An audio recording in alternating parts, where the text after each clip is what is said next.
Ya estamos aquí, podemos empezar. Bienvenidos a este conversatorio con Rodrigo Paz, presidente de Bolivia, una de las figuras estelares de estas jornadas de CAF, entre otros motivos, por su discurso de ayer, que ha dado muchos comentarios y yo creo que en el buen sentido.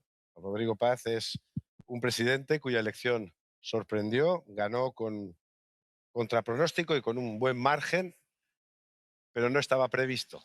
Usted no estaba en las quinielas.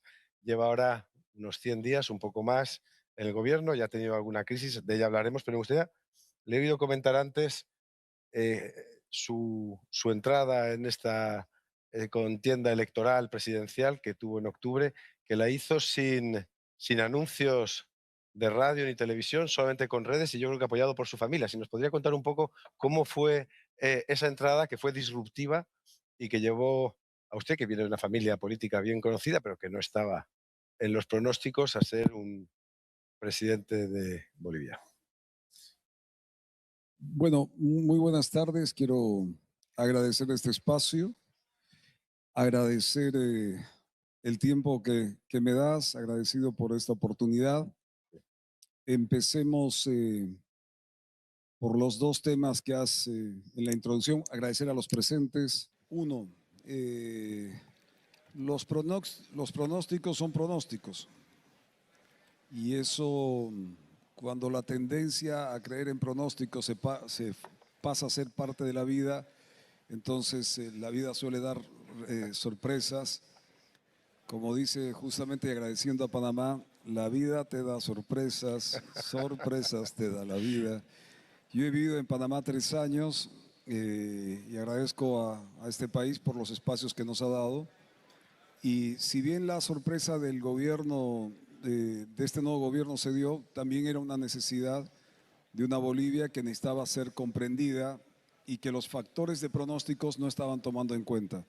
Yo creo que a futuro van a tener que generar un nuevo análisis de cómo se generan encuestas, cómo se hacen mediciones sociológicas del comportamiento, en el caso puntual de Bolivia, no hablo por otros países. Eso por un lado, porque la culpable de la victoria de la primera vuelta está sentada en la primera fila, es mi hija Catalina que anda en el tema redes. Saben bien en Bolivia que no tuvimos una sola propaganda en televisión, una sola propaganda en las radios, ningún medio de comunicación oficial. Primera ronda. Después en la segunda sí hubo gente ya que se sumó al esfuerzo, pero fue con una línea de jóvenes formados, educados evidentemente, pero también con una base social, más de 230.000 kilómetros de recorrido, comunidades, municipios, más de 220 municipios entendiendo y comprendiendo una línea. Es la verdad la que hace la diferencia. La verdad genera, si establece un concepto de sentido común, genera fuerza, genera credibilidad y de ahí en más, consolidando esa verdad de abajo hacia arriba, nos dio una oportunidad y aquí debo agradecer a algunos representantes del espacio empresarial boliviano que a mí no me dejaban entrar a debates, pero sin embargo hubo una instancia empresarial, especialmente de Santa Cruz, Caínco, que me invitan al primer debate. Y abrieron la puerta, ya uno entró y Ya no salió. ya no me sacaron de ahí. Usted ha llegado al poder con la etiqueta de ser una persona moderada, reformista, le califican de centro derecha, en un ambiente enormemente polarizado como es el que hay en todo el mundo, pero en Bolivia era extremadamente polarizado en estas elecciones. ¿Se identifica con esta clasificación? ¿Le ayudó ese rasgo, ese talante moderado que usted exhibe? Si miras la elección de Bolivia, había una primera definición central: acabar con 20 años de una historia política y de manejo del Estado y la economía que el pueblo boliviano ya no quería. Entonces, de ahí en más, salieron en la segunda vuelta 2 candidatos, uno de ellos fui yo, pero la decisión ya estaba tomada. El 17 de agosto Bolivia había dicho mayoritariamente queremos una nueva etapa de la patria. Si lo pasado fue bueno o malo es otra cosa, pero se necesita una nueva etapa. Yo no sé la valoración de lo moderado porque acabamos de retirar la subvención a los hidrocarburos que desde los años 70 nadie se animaba a retirar.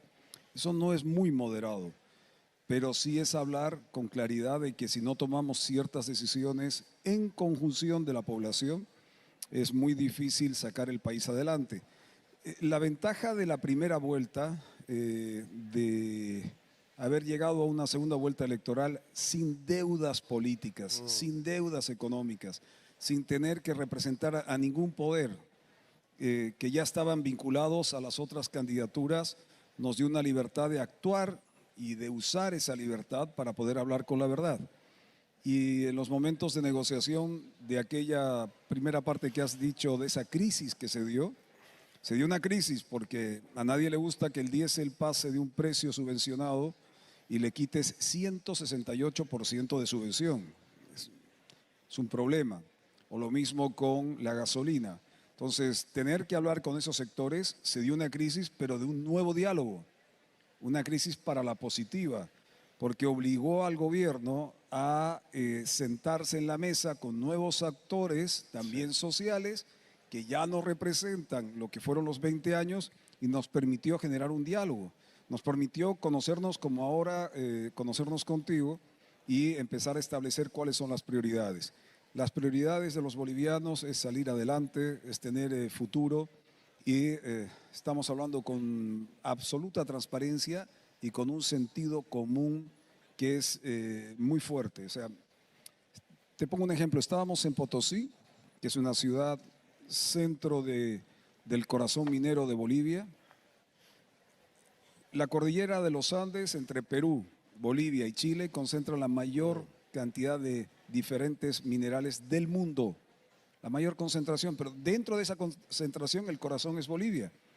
Y estábamos en Potosí y los potosinos me dijeron, queremos que nos acabe el aeropuerto. Yo le digo, bueno, yo lo acabo. Como estoy dialogando contigo, así es el diálogo. Pero ¿de qué me vale acabar el aeropuerto de Potosí si mañana estás bloqueando? ¿Para qué quieres un aeropuerto si te vas a dedicar a bloquear?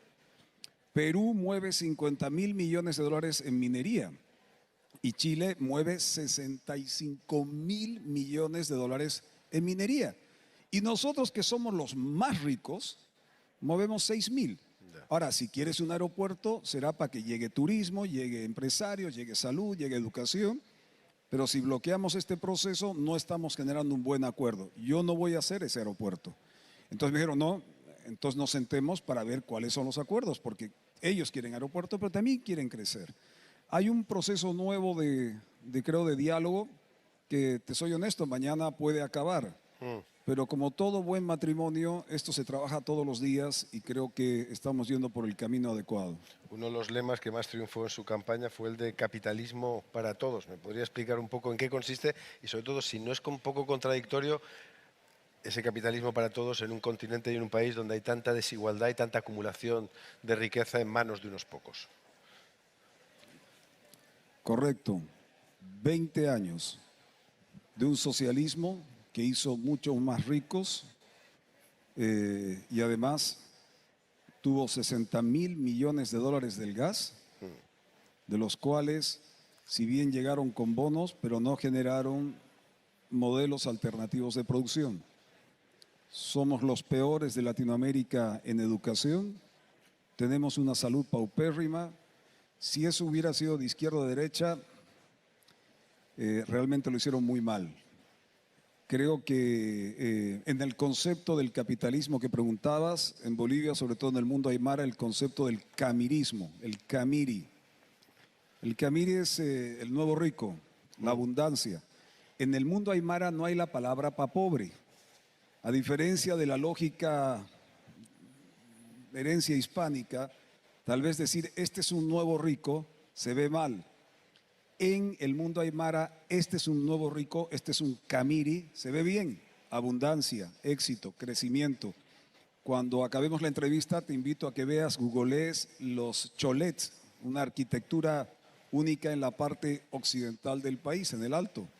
La abundancia se expresa en su arquitectura, se expresa en sus casas de 2, 3, 4, 5 millones de dólares y la abundancia afecta a su vecindario, la abundancia afecta a su provincia.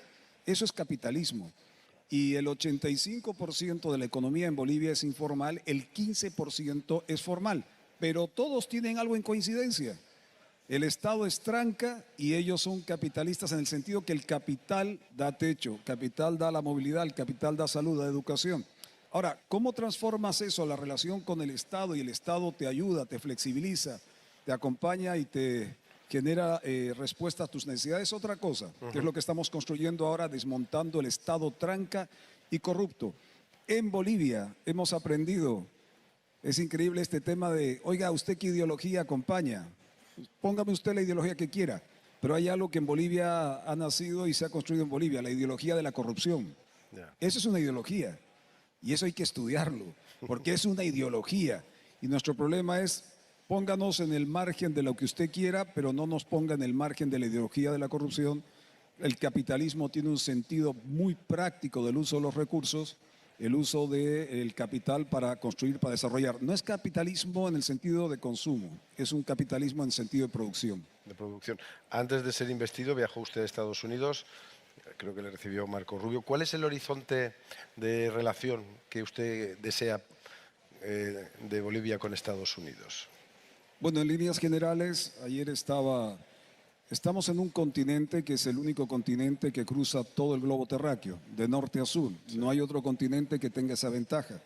El ejercicio continental de nuestro peso geopolítico y geoeconómico no se ha ejercido. Sí lo ejerce la parte del continente norte, nuestra parte norte, pero somos un continente. La relación con los Estados Unidos es abierta, se está retomando. El 2008, mira este dato, el 2008 Bolivia exportaba 500 millones de dólares desde la Ciudad del Alto, generaba 40.000 empleos. Eso podría haber sido a los Estados Unidos, a Brasil, a Perú o a cualquier otra nación, a la Unión Europea, si ustedes quieren, como concepto global. Pero vino una decisión política, nada con el imperialismo, y del 2008 con la exportación de 500 millones, generando 40.000 empleos, pasamos al 2009 a 23 millones de exportación, generando 1.000 empleos. Eso para mí es traición a la patria. No me digan que es un tema ideológico. Eso es dejar gente en la calle sin empleo. Entonces, nuestra relación con todas las naciones con las cuales estamos haciendo acercamientos es generar un espacio de concertación. Yo quiero que la economía le vaya bien a Bolivia porque quiero que mi gente tenga empleo. Y si ayudamos a que otros les vaya bien, que ellos nos ayuden a nosotros también a que nos vaya bien. Siguiendo en la mirada exterior, ¿qué le ha parecido lo que ha pasado en Venezuela? Muy bien. Más allá de las formas, yo he vivido exiliado en Venezuela, he vivido exiliado en Panamá, en Ecuador, en Colombia, en Perú, en Argentina, en Panamá, pero ya lo he dicho Panamá, en España, aunque tengo una relación con España de familia y de nacimiento, que me lo echan en cara, pero todo eso es una ventaja para construir un concepto de que Bolivia, en esa diversidad que tiene, puede construir estas relaciones. Lo de Venezuela, a mí, todo lo que signifique llevarlo a un grado de democracia real, todo dentro de la democracia, nada fuera de ella. Usted creo que tenía buena relación con María Corina Machado, ha hablado con ella, ¿y no cree que deberían convocarse ya elecciones en Venezuela o en un horizonte razonable? Bueno, a ella mis respetos, como a muchos venezolanos y venezolanas que tal vez no con la preponderancia que tiene la señora Machado están en esa primera línea. Lo que sí creo, y lo hemos visto en Bolivia, nosotros hemos hecho una revolución sin un tiro, con voto. Estamos cambiando nuestra economía sin un tiro, con diálogo, con consenso y con la cultura de la confianza, pero confianza verificable, que esto es muy importante. Hemos tenido un proceso creo que extraordinario por la madurez del pueblo boliviano, a diferencia de Venezuela, y eso creo que tiene un mérito. Pero también hemos visto ahora, por ejemplo, vienen las subnacionales en Bolivia.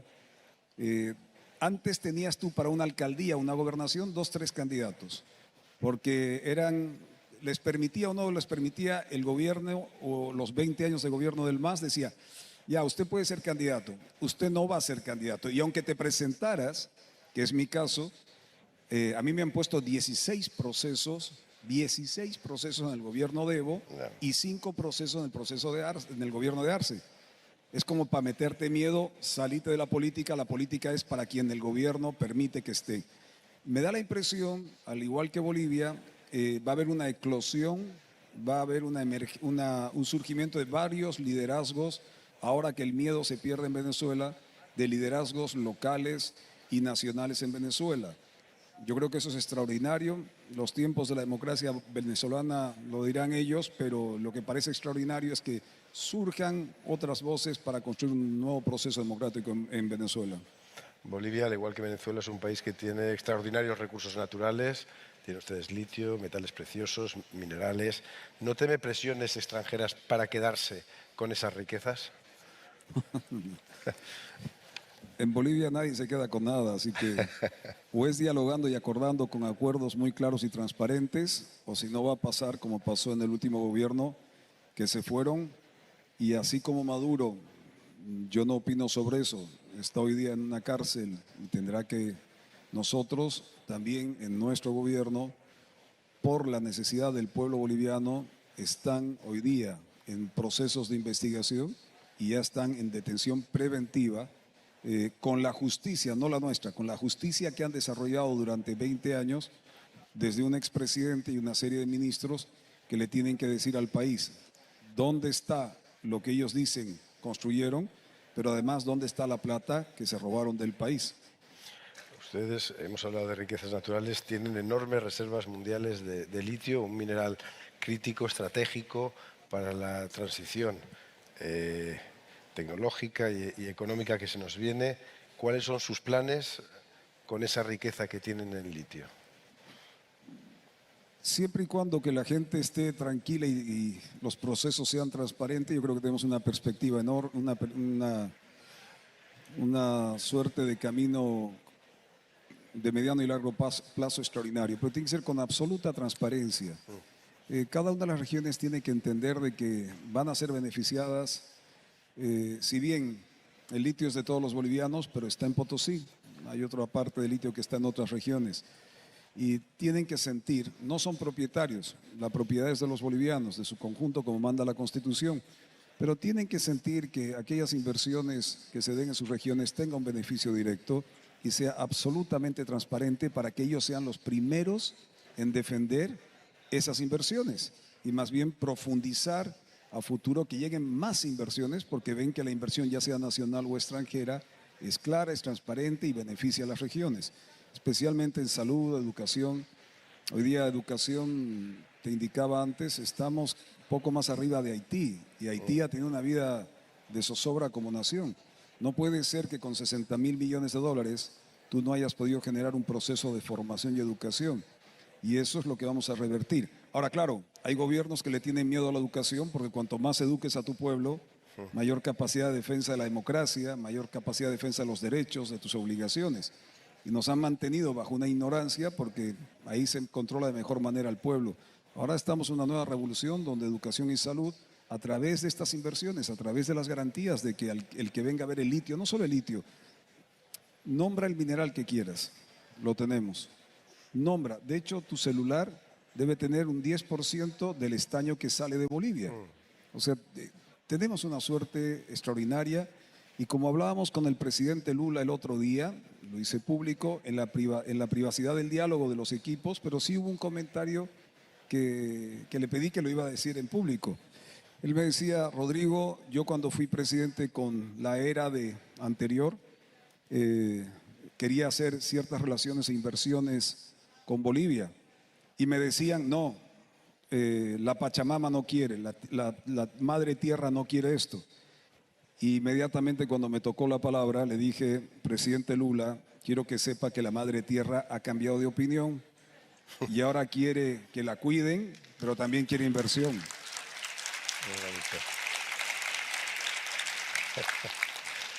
Hablando de inversión extranjera, incluye también la China, en la entrada de capital chino en la explotación del litio y minerales estratégicos.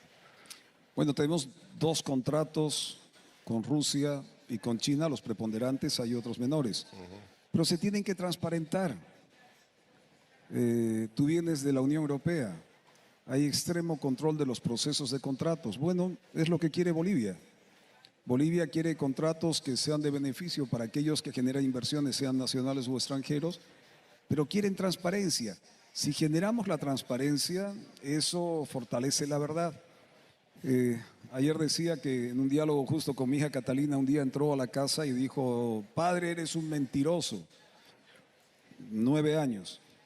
Y yo le dije: ¿por qué me estás llamando mentiroso? No, que había una obra, yo era alcalde, que no la cumplieron y he dicho: mira, me falta presupuesto, pero la vamos a hacer.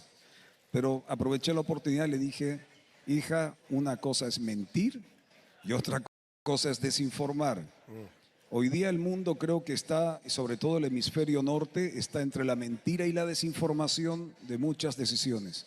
Y creo que el hemisferio sur, lo que nos corresponde y encuentros como la CAF, están generando una seriedad y un pragmatismo que no se veía en función de objetivos reales para nuestros pueblos, para nuestra región y para con el mundo. Ayer yo vi, salvo alguna exposición, pero lo que yo vi en la presentación de los representantes de cada uno de los gobiernos es una visión pragmática, más allá de posicionamientos ideológicos, de sumar esfuerzo para generar soluciones y una visión de mediano y largo plazo. Eso me pareció extraordinario y si bien el hemisferio norte está con estas confusiones o están entre sus mentiras y desinformaciones, el hemisferio norte suele acostumbrarse a pensar que lo que le duele arriba duele también abajo, especialmente Sudamérica, Latinoamérica y el Caribe, de generar certidumbres entre nosotros y creo que eso va a ser positivo para todo el globo terráqueo. En ese universo de desinformación que usted citaba, ¿cómo se construye la verdad que usted pide en su discurso? Bueno, Sabater decía que la verdad era la suma de muchos y si todos decían que eso era la verdad, eso era la verdad, ¿no? Resumen muy rápido de lo que decía Sabater, con perdón mi torpeza. A ver, ser ciudadano, pocas palabras, ser ciudadano o construir ciudadanía conlleva a una suerte de consensos. Tienes que cohesionar a la sociedad. Ciudadanía se construye bajo esa cohesión de una serie de normas, políticas públicas que interpreten a esa ciudadanía y a partir de ello construir un Estado razonable. Eso para mí es una verdad. Eso para mí es una verdad. Creo que Bolivia quiere un Estado razonable que le ayude, le flexibilice una serie de decisiones que tiene que tomar, que le interprete. El 85% de la economía es informal, pero es una potente economía y ha sido nuestra economía formal el 15% arrinconada. Arrinconada desde el ámbito impositivo, arrinconada con un Estado tranca que persigue, arrinconada. El 85% va a ser un gran aliado para que esa formalidad genere el ser formal sea barato en Bolivia. Esa alianza es necesaria, porque el 85% tampoco participa de ese Estado y se reinterpreta en el camirismo, lo que hablábamos antes, esta visión del capitalismo, un capitalismo productivo. La transición más compleja es cómo ese capitalismo se relaciona a ese nuevo Estado para que ese Estado ayude, para que ese Estado logre impulsar las capacidades que tenemos los bolivianos para poder crecer. Ese es un proceso, pero parte de una verdad, y vuelvo a reiterar, esa lógica de armar cohesión, esa cohesión genera políticas públicas que uno las tiene que interpretar y eso se constituye un Estado razonable para la visión de objetivos de desarrollo que tenemos en el mediano y largo plazo como nación. Usted lo ha mencionado antes, ha llegado al poder después de 20 años de hegemonía del MAS y se ha encontrado con un país muy fracturado y con una lucha intestina en la izquierda profunda. ¿Cómo ve el futuro de la izquierda en Bolivia? ¿De la izquierda? Sí, del MAS, de lo que pase ahí. Bueno, aquí hay algunos bolivianos que en la campaña indicaban, no, Rodrigo es un masista, que saben, que estaban en la prensa, no, él es de izquierda. La realidad es que, te soy honesto, hoy día no sé qué significa izquierdo-derecha cuando la corrupción, esa que se ha vuelto una ideología, ha manchado de tal manera ambos casos y no resuelven las necesidades de las mayorías. Yo quiero que a Bolivia le vaya bien, será de izquierda o derecha, no lo entiendo, pero quiero que le vaya bien y el sentido común es parte de entender esa verdad que hablábamos antes, que desde las grandes mayorías tenga una opción de poder crecer dignamente, desarrollarse en su país, tener salud, educación, lo que te pide un mínimo de estado de bienestar, que en Bolivia no piden mucho, es a diferencia de otras sociedades, acabamos de tomar decisiones muy complejas y Bolivia es extraordinaria en eso. Y por eso a todos los inversionistas que estén acá tengan confianza porque Bolivia ha madurado tanto la sociedad boliviana que la estabilidad económica es un bien público no declarado ni por decreto ni por ley. El pueblo asume que su estabilidad económica es un bien público. Han habido fuertes alteraciones en su vida personal. Hemos estabilizado el dólar, estamos generando reservas internacionales. La convulsión social ha sido un lapsus de 10, 15 días, pero una vez que hemos llegado al diálogo y a la confianza verificable, que esto es muy importante. Antes hablaban de la cultura del diálogo. ¿Para qué te generas un escenario de diálogo para insultarte o ofenderte? Yo creo que lo que requieres es un escenario de diálogo que es importante, pero sobre todo, posterior a eso, desarrollar en el pueblo boliviano y en nuestros países limítrofes la cultura de la confianza. Y estamos en ese ejercicio. Y otra, la relación es muy transparente. Este es un gobierno que va a tener seguramente muchos problemas, pero lo que sí estamos intentando es hablar de forma directa, muy directa. Y mientras más directos seamos y entendamos las necesidades del país, ese país está respondiendo a un objetivo superior. Bolivia quiere crecer, Bolivia quiere ser parte del contexto internacional, Bolivia quiere tener un nombre por su propio esfuerzo, Bolivia no quiere estar en la queja, Bolivia quiere tener el valor de mirar a cualquier otra nación y de igual a igual sentarse en la mesa. Sentarse en una mesa no significa perder identidad.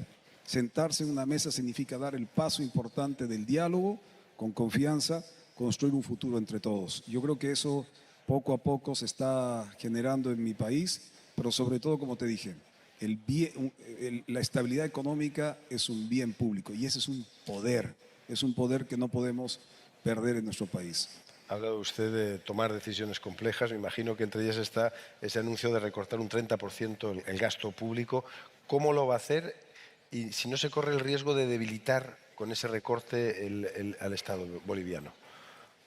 Bueno, cuando tienes una economía que el 85% es informal, el Estado, más allá que te hayan contado una historia, tiene su peso, pero no es tanto como lo que decían, pero ya en este tiempo nosotros calculamos con nuestro equipo, nuestro gabinete, que a finales de febrero estaremos con menos del 30%. O sea, ya habremos llegado a ese 30% porque es increíble, ya haremos los anuncios, no los puedo hacer ahora, pero es que parte de ese 30% es una cantidad de ítems de personal del Estado fantasma, no existen. Y era para el partido, era para la política, era para la corrupción. Entonces, cortando esa corrupción, resulta que nos está dando unos resultados extraordinarios y cortando esos ítems o esos funcionarios fantasmas nos está facilitando mucho, porque ¿quién va a reclamar? Oiga, Juan José se va. Juan José no viene a reclamar porque no existe, esa plata se iba para alguien. Entonces estamos teniendo unas sorpresas enormes y creo que vamos a cumplir nuestros objetivos. Dios mediante, espero no perder esta apuesta. Dicen que Bolivia no va a crecer. Quiero ver a fin de año, con el poder que tiene Bolivia y mis compatriotas, estoy más que seguro que nuestros números, aunque sean pequeñitos, a la desgracia que hemos vivido los últimos 3, 4 años, este año, Dios mediante, crecemos. Y eso es mucha fe.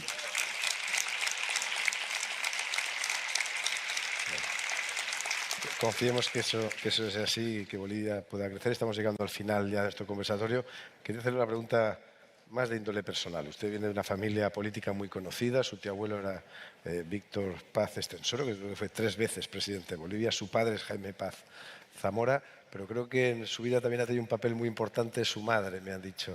Gente muy cercana a usted, y me gustaría oír un poco que me hablase de su madre. Mi madre es como buena gallega, es una mujer aguerrida. Tuvo el valor de, siendo una familia muy política, mi madre y mi padre, que apostaron por construir un país diferente. Ella de origen español, pero apostó por Bolivia a construir una democracia y una visión diferente, y muy, muy aguerrida y de valores muy firmes.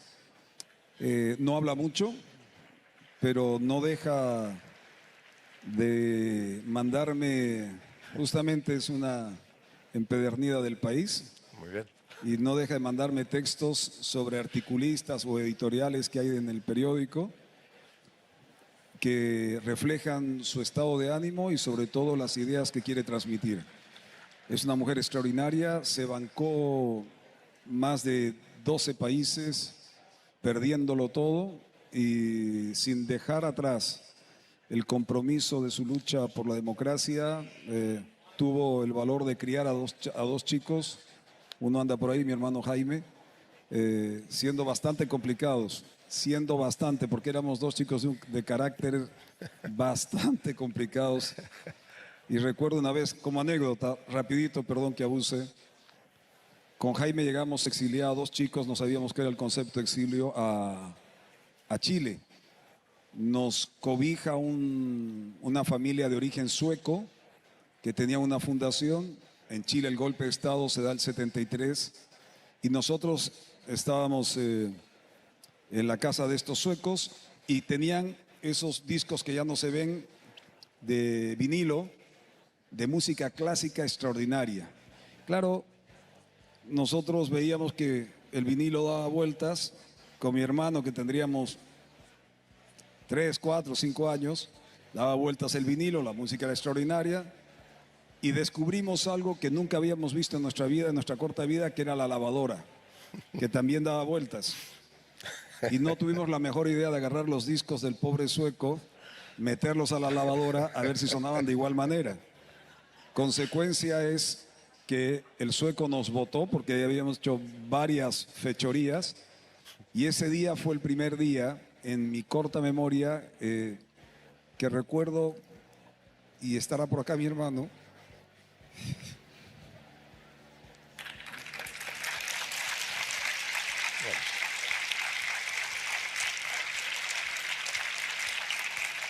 que nos tocó dormir en un parque, y de ese parque, claro, a la intemperie, después nos tocó dormir en unos edificios que todavía en Chile habían, donde el sistema de calefacción era con carbón. Se abría un depósito, entraba el carbón, y el conserje del edificio, al ver a una señora, una gallega, con sus 2 hijos, dijo: pasen a dormir. No había dónde cobijarnos y dormimos en una carbonera. Memorias ya de cuando uno era niño, y eso hoy día nos ha hecho, creo, tanto a mi hermano como a mi persona, entender la grandeza de la vida y que hay mucho para hacer. Los rencores son parte de algo que no corresponde, y el amor siempre tendrá mayor suerte en nuestra forma de construir nuestras vidas y ojalá de nuestros países. Pues, presidente, un aplauso. Hemos terminado el conversatorio. Estupendo.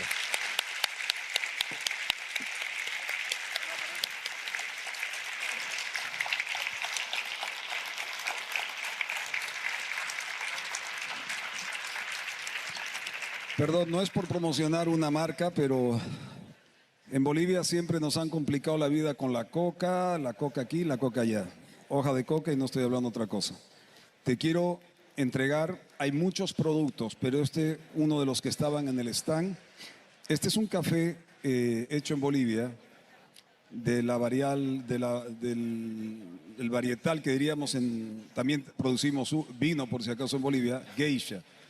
Este grano vino de acá, de Panamá. Sacaron de aquí la semilla, la llevaron a Bolivia y la empezaron a desarrollar. Ahora nuestro producto en Bolivia, este café, está entre los 10 mejores del mundo y a veces está entre los 5 o 3 mejores del mundo. Y le pedí a la empresa que ha traído, que represento, que quiero decir que no estoy haciendo propaganda de una sola porque hay muchas, pero en este caso le saqué a Takeshi, le saqué su café y quiero entregártelo para que Gracias. cuando esto se vea nuevamente, estés tomando un buen café boliviano y para que sepas todo el buen futuro que tenemos. Muchas gracias. Y recomiendo a todo el mundo probarlo, ¿no? Estupendo, gracias, presidente. Gracias. Estupendo, ¿eh? Hasta luego.